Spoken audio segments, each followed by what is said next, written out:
So, we're continuing in the sacred gathering this week, going through the journey of Advent. And I will confess, as I'm coming into this week, I just feel heavy. There's a lot on my heart of things going on in the world and in the lives of many people that I care about.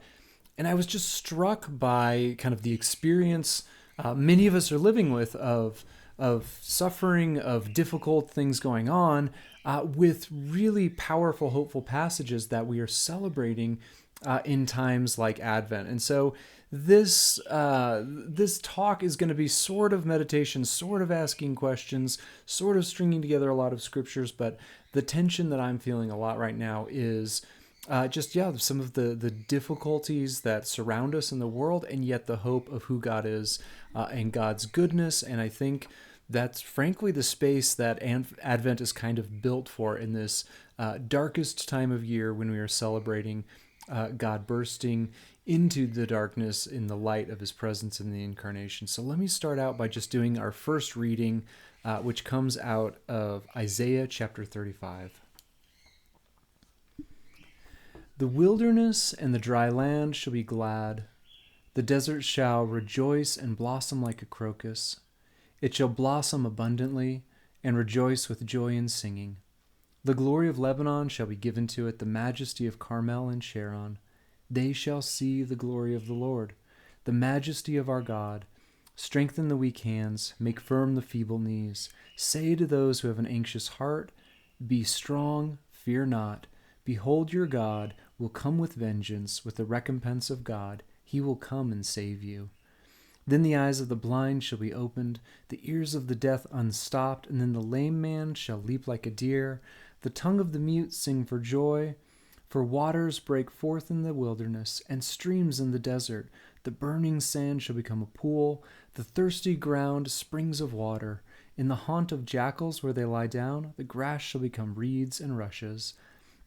And a highway shall be there. It shall be called the way of holiness. The unclean shall not pass over it. It shall belong to those who walk on the way. Even if they are fools, they shall not go astray.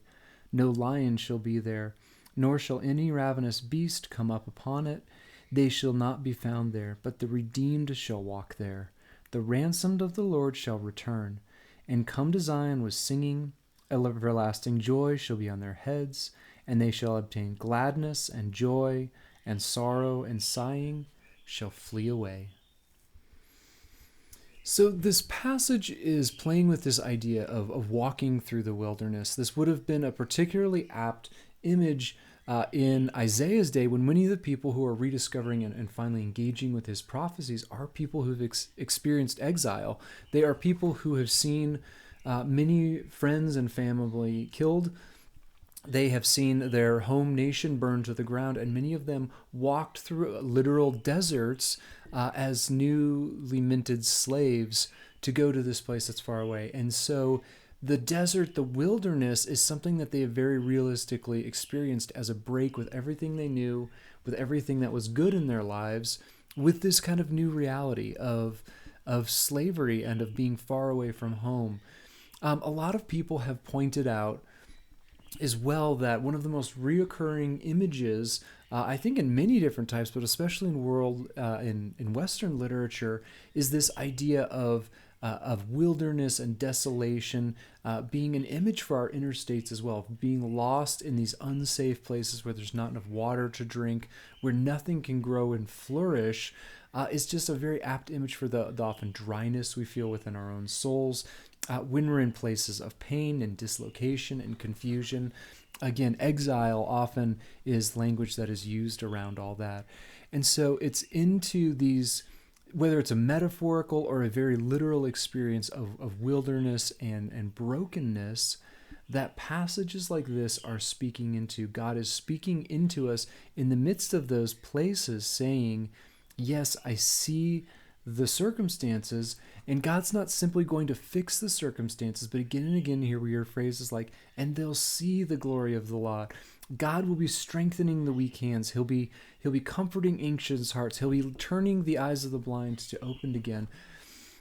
And so the beginning of these things is not simply a fixing of difficult circumstances, although that's so often what we want, but a God who moves into places of exile with us, a God who goes and touches and heals and make things over again.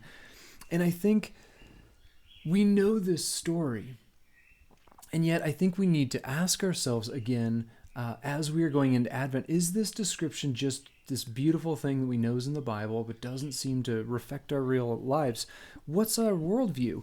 Do we have kind of a cynicism that's worked its way in which we see relationships just generally kind of fall apart and things stagnate and things break, and there's no real reason to be ideological with the world because it's not going to change or matter anyway, right?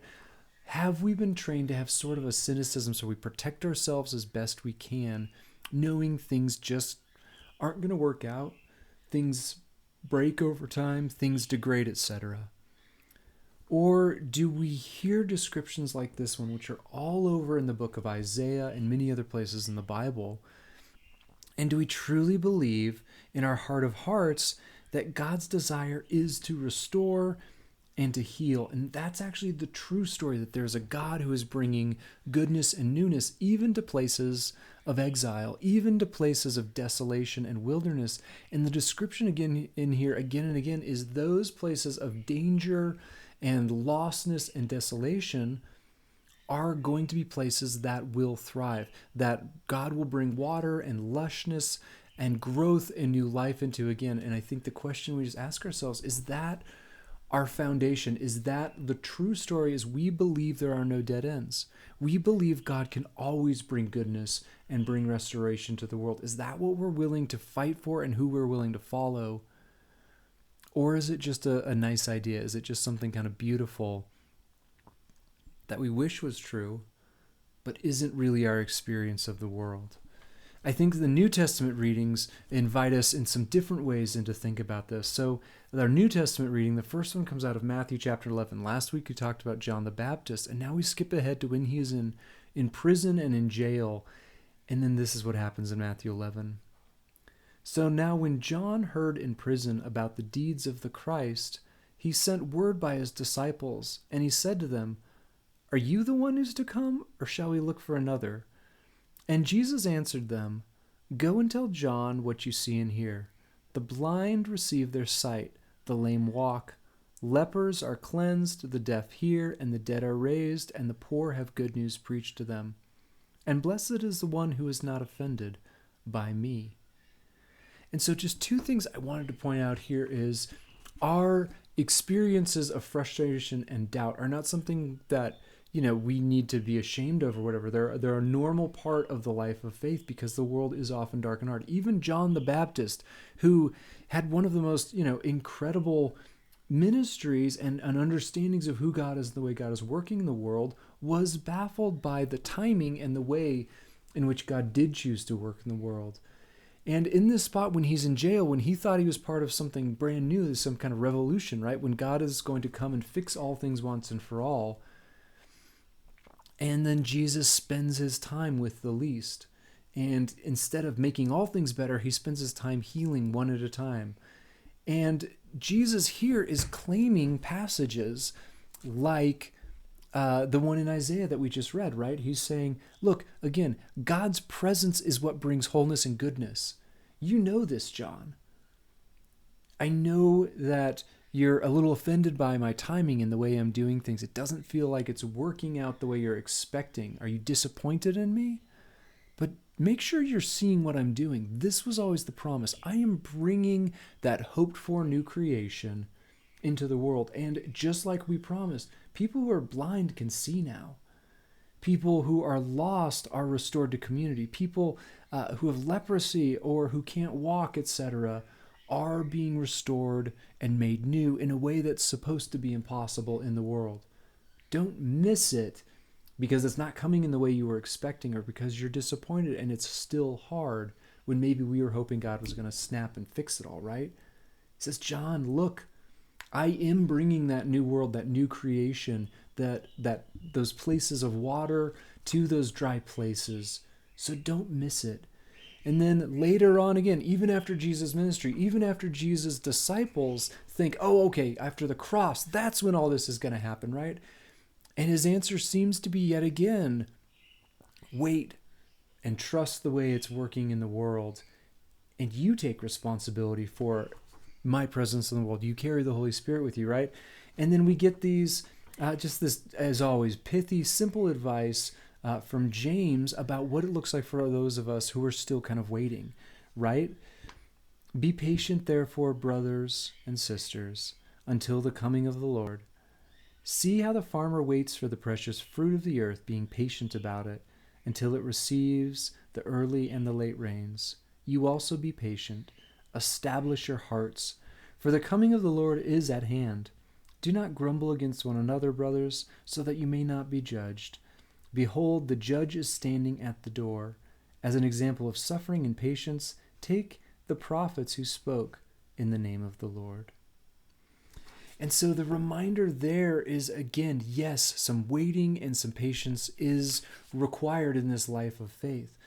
The world is dark around us, and yet, again, is our baseline story one in which we trust that no matter how dark it gets, God can bring goodness. God can bring restoration. That is the true story, because just as Jesus came and touched the world around us, we are still waiting on that. We still get to be that presence in the world in some shocking and confusing ways. And so the question that I was really struck with on that is, he says, establish your hearts, or maybe root your hearts in this story. Root your hearts in these experiences of what God is actually doing. And so what is it that establishes, that roots our hearts in this God? And what might that mean for all of us this year in Advent?